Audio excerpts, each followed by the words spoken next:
Do you know who these people are? Do not let these friendly faces fool you. These two were communist leaders that were the masterminds behind destruction and killings of millions of people.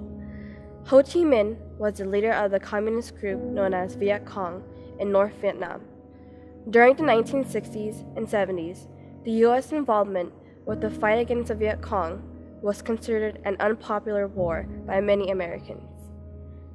The Northern Vietnamese army was calculated to have killed an estimate of 7.5 million people.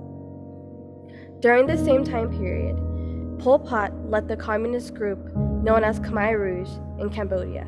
The involvement that the U.S. had with Cambodia was the U.S. secret bombings, which included 2 million tons of explosives targeting areas on the Cambodia and Vietnam border.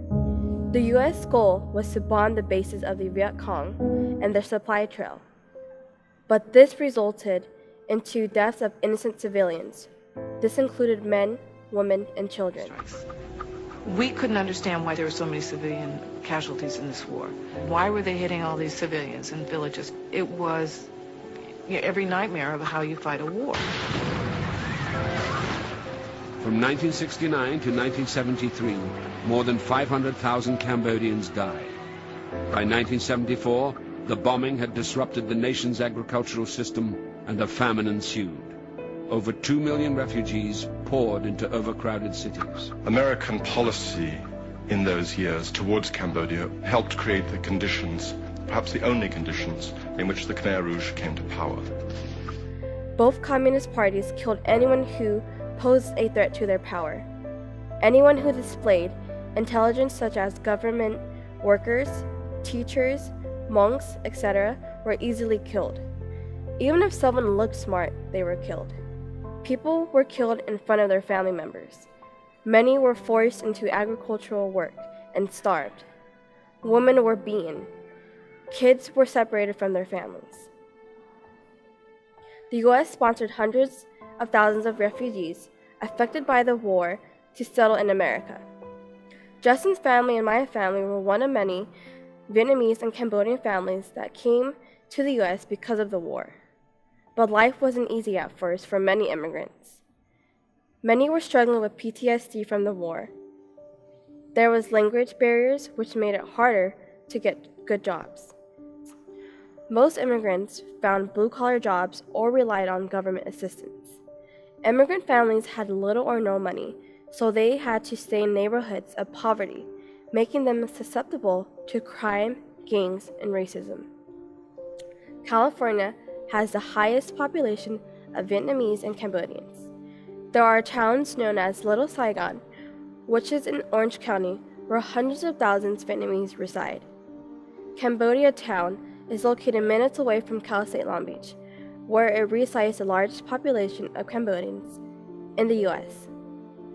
Within these towns are a richness of culture they brought from their home country.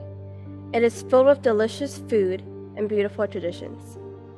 But sadly, in today's generation, many immigrants that escaped their homeland that was once filled with bloodshed and genocide are faced with the issue of deportation. It is unsurprising that President Trump's campaign to get rid of criminals in the U.S. and reinforce stricter immigration policies.